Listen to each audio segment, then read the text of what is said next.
অসম্ভব সুন্দর ঝর্ণা, খুবই সুন্দর ঝর্ণা। ঝর্ণার পাশ দিয়ে ছোট্ট একটা সাঁকো এঁকে বেঁকে গিয়েছে। দেখি সাঁকোটা দিয়ে হেঁটে যাই।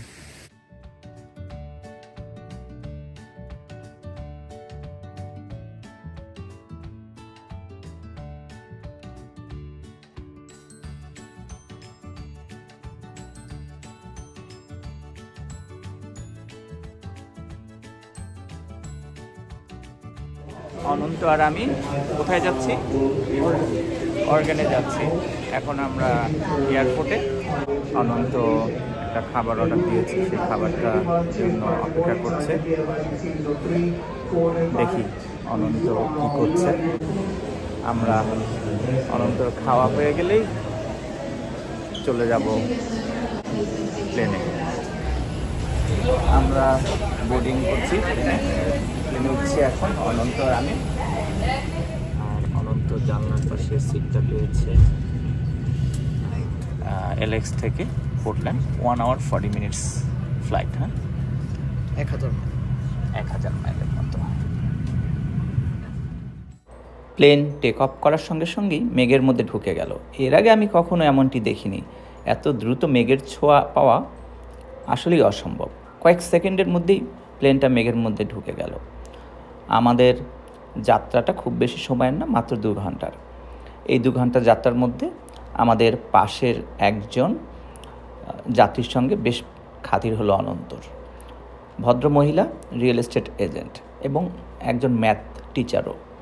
অনন্ত সেই পাশের যাত্রীর সঙ্গে গল্প জুড়িয়ে দিল।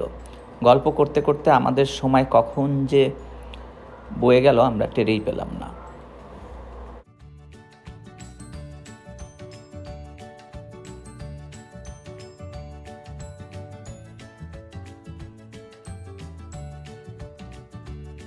Your name? My name is Michelle Claire Pentry. I have had a pleasure of meeting these two wonderful gentlemen. We are too. Oh, thank you.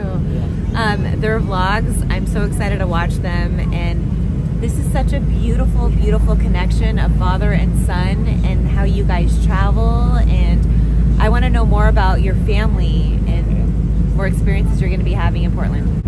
No, thank you. It's been a pleasure. Yeah, and the main thing, we enjoy the journey. Oh, thank you. Yeah, and I'm looking forward to meeting with you and discussing more real estate. আমরা এখন Portland এয়ারপোর্টে, সংক্ষেপে যেটাকে বলে P dx. অনন্ত আর আমি আমরা এখন rent এ কারের উদ্দেশ্যে রওনা হব। এলএক্স অর্থাৎ লস অ্যাঞ্জেলস ইন্টারন্যাশনাল এয়ারপোর্ট থেকে একটু ভিন্ন। এই এয়ারপোর্টের রুফটা আমার পছন্দ হয়েছে, সানলাইট আসতেছে। বিচ থেকে আমরা রেন্টে কার নিব। রেন্টে কার নিয়ে আমরা কোথাও খেতে যাব, তারপরে আমাদের হোটেলে উঠব। রেন্টে কারের লোকেশনটা খুঁজে পেতে আমাদের অনেক সময় লাগলো। হাঁটছি তো হাঁটছি, যেন রাস্তা শেষ হতে চায় না।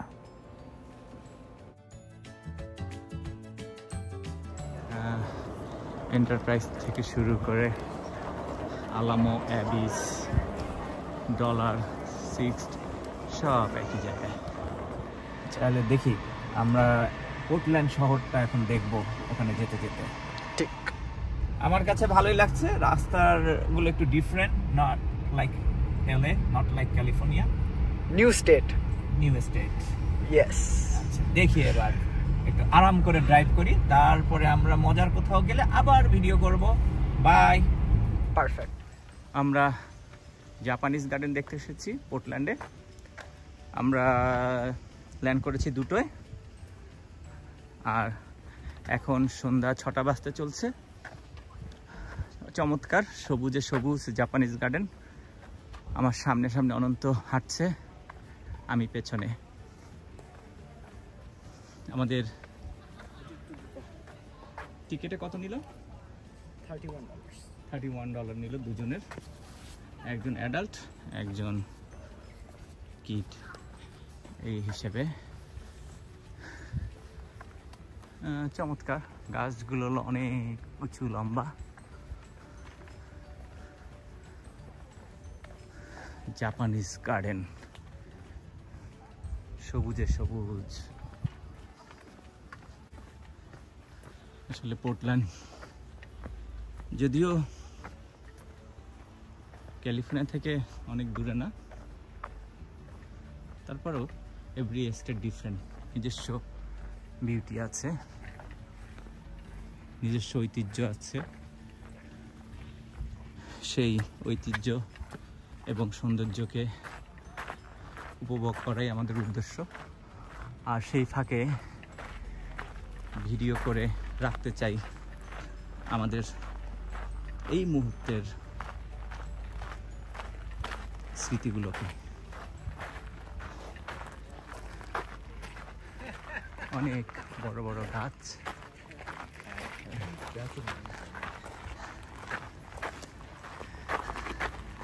আর এখানে অনেক টুরিস্ট দেখা যাচ্ছে,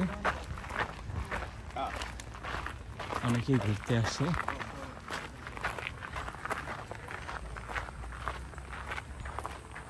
অসংখ্য মানুষ দেখা যাচ্ছে। গার্ডেনটা ধীরে ধীরে উপরে উঠে গিয়েছে, তার মানে আমরা কিছুটা পাহাড়ের উপরের দিকে উঠছি।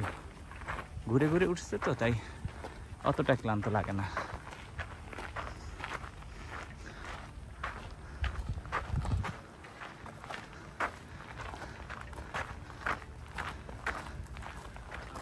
এক একটা গাছ কিরকম বড় আমি দেখাই। এই যে মাথার উপরে গিয়ে ছাদের মতো হয়ে গিয়েছে। জাপানিজ গার্ডেনে এই সুন্দর একটি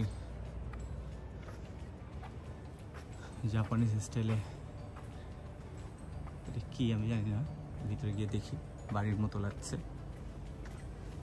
চমৎকার।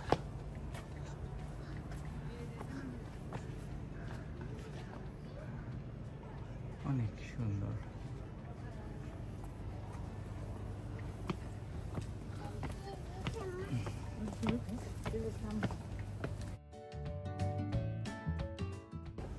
অনেক সুন্দর, ছাদগুলোর মধ্যেও ঘাস।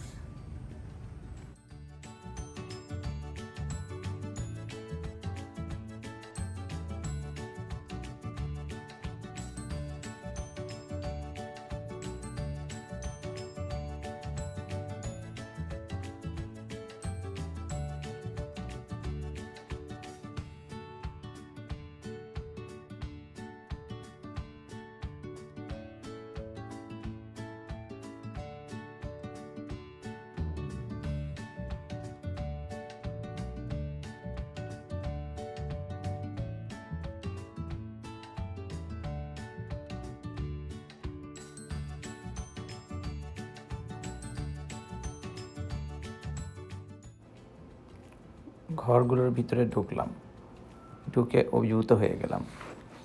হরেক রকম গিফট দিয়ে তারা দোকান সাজিয়ে রেখেছে।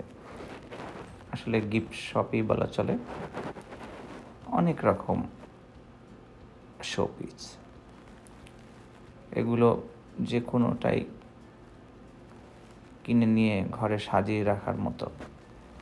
যাই হোক, এগুলো দেখতে দেখতে সময় অনেকটা কেটে গেল। অপূর্ব সুন্দর এই গার্ডেনটি, জাপানিজ গার্ডেনটি। এত সুন্দর করে গাছপালাগুলো সাজানো, দেখতে অসাধারণ লাগে। সবগুলো গাছের নাম জানা নেই, এক একটি গাছ এক এক রকম।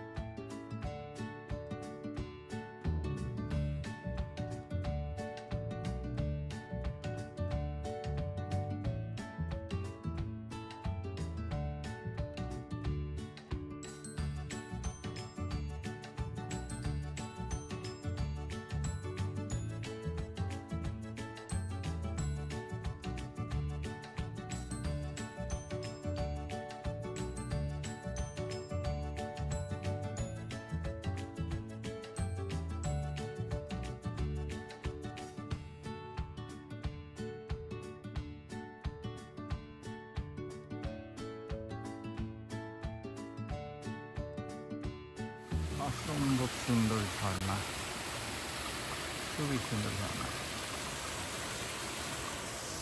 ঝর্ণার পাশ দিয়ে ছোট্ট একটা সাঁকো এঁকে বেঁকে গিয়েছে।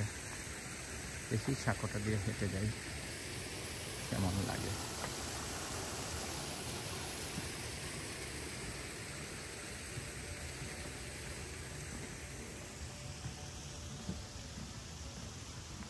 মন ভালো হয়ে যায় এই ছোট সাঁকোটার উপর দিয়ে হাঁটলে।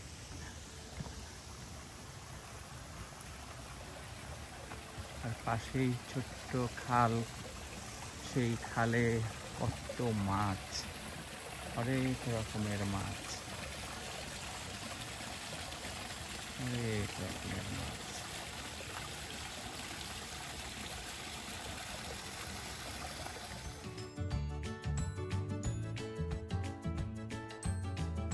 খুব ভালো লাগছে, চমৎকার প্রকৃতি।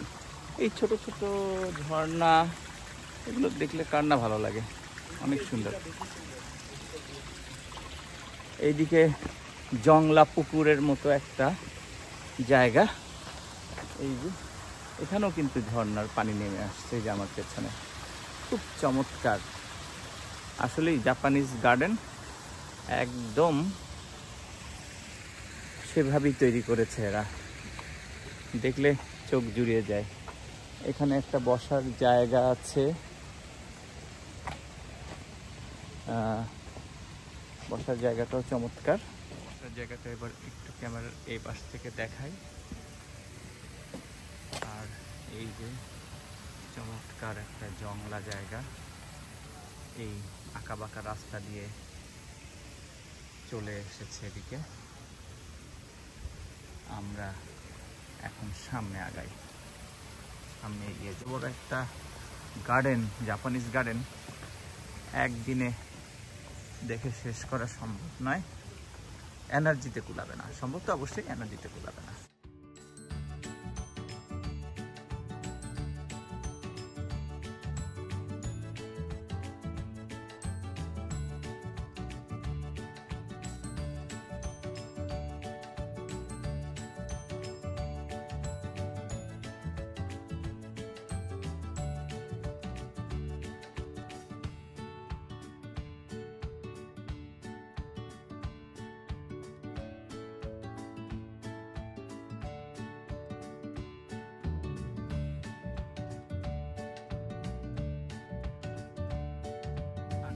রাস্তা দিয়ে যাচ্ছি, এখানে ছোট্ট একটি ঘর, ঘরের স্টাইলটা জাপানিজ স্টাইলের তৈরি। এখানে হয়তো বিশ্রাম নেওয়ার জন্য ভর্তি করেছে, অনন্ত বসলো একটু বিশ্রাম নেওয়ার জন্য। চমৎকার।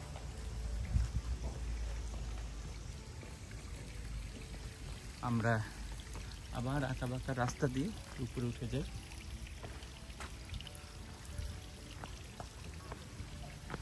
এক কথায় বলা যায় এখানে আসলে মন জুড়িয়ে যায়, এত সুন্দর গার্ডেন। জাপানিজ গার্ডেনে এসে মুগ্ধ হয়ে গিয়েছি।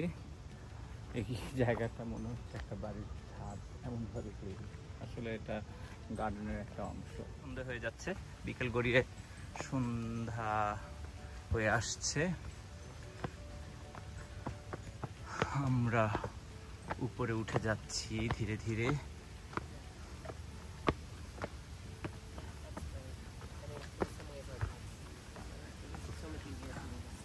অনেক চমৎকার। এখানে আসলে ওয়ার্কআউটও হয়, কারণ প্রচুর সিঁড়ি উঠতে হয়। সিঁড়ি শেষ হলো।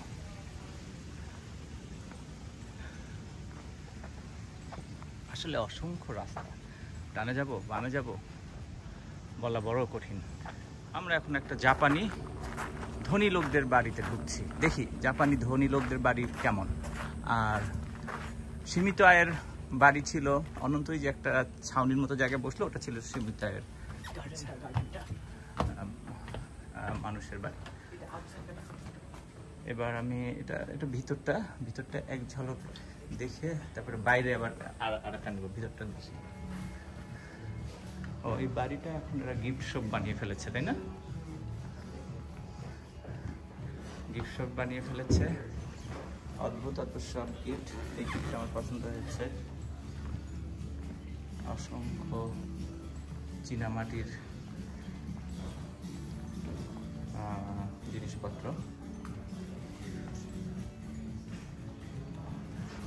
চমৎকার, এখানে বিভিন্ন রকমের নাইফ,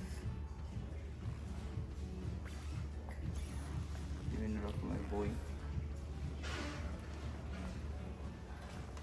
এগুলো হয়তো সব জাপানি ঐতিহ্যকে রিপ্রেজেন্ট করে। বাইরে থেকে এই বাড়িটার একটা দৃশ্য ধারণ করার চেষ্টা করি। কেমন ছিল ধনী লোকদের বাড়ি সেটা এখানে দেখলেই বোঝা যাবে। এটা হলো একটা জাপানি ধনী লোকের বাড়ি। এই বাড়িটি চমৎকার। জাপানের যে এরকম একটা বড় পুরো বাড়িটাই একটা রুম, ওদের আলাদা কোনো রুম নাই। যাক, এক এক দেশের কালচার এক এক রকম।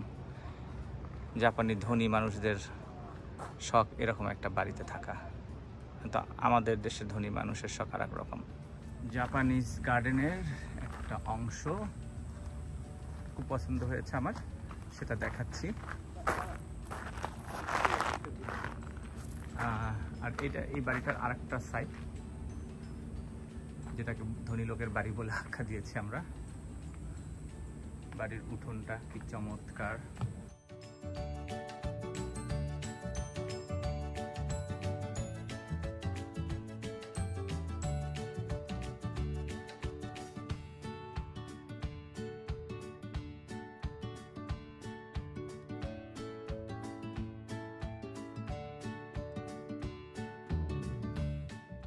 জাপানিজ গার্ডেনে ঘোরাঘুরির পরেই অনন্ত বলল, আমরা এখন হোটেলে ফিরে যাব না, আমাদের কিছু কেনাকাটা দরকার, যেমন পানি, শেভিং ফোম আমার জন্য, অনন্তর সানস্ক্রিন আর হ্যান্ড ওয়াশ, এসব কিছু জরুরি জিনিস। তো অনন্ত বলল, যেহেতু আমাদের পাশেই আর একটা স্টেট আছে ওয়াশিংটন, আমরা ড্রাইভ করে ওখানে যাই, কেনাকাটাও করি, পাশের স্টেটটাও দেখা হলো। আমরা কলম্বিয়া রিভার পার হয়ে ভ্যানকুভারে গেলাম। পোর্টল্যান্ড থেকে ভ্যানকুভারে গেলাম। পোর্টল্যান্ড হলো অরেগনে, আর আমরা ভ্যানকুভারে গেলাম, সেটা হচ্ছে ওয়াশিংটনে। কলম্বিয়া নদীটা আসলেই খুব সুন্দর।